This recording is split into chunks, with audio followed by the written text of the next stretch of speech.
Hey, Melayu, tonggeng sembahyang 5 kali, perempuan dan lelaki. Perempuan.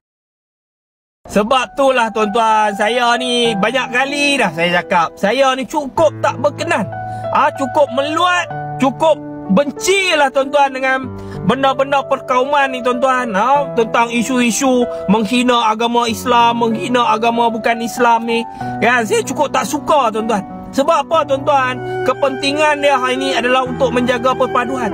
Tak kisahlah kan, orang bukan Islam kena faham hak-hak orang Islam pun menghormati agama bukan Islam kan.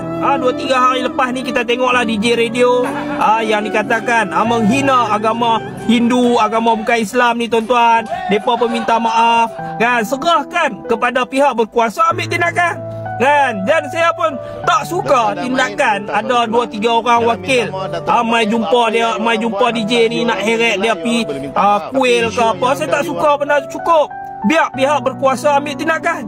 Dan hari ni tuan-tuan tengok video tadi tuan-tuan, membalas balik benda ni saya tak suka kan. Balas balik buat kenyataan yang menghina agama Islam.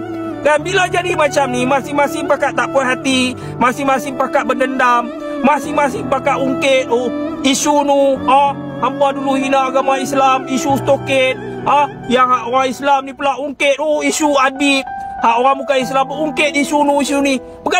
Bergaduh sana, bergaduh sini kan. Lepas tu masing-masing pakat simpan dendam.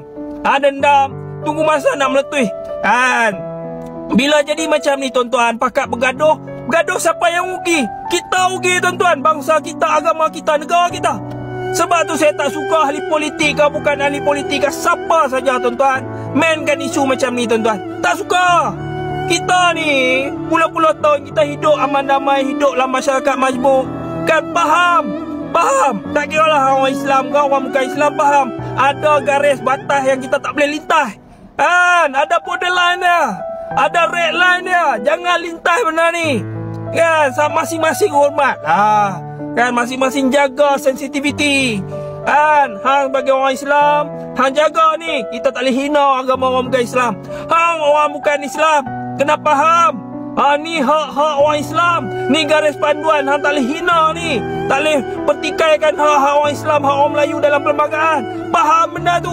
Bila masing-masing faham tuan-tuan, tak jadi benda macam ni. Dan bila jadi macam ni, dia akan berlarutan, dia akan simpan dendam, simpan benci, bergaduh lah. Bila lah negara kita nak aman macam ni tuan-tuan? Faham ambil tu? Faham ambil? Mantap.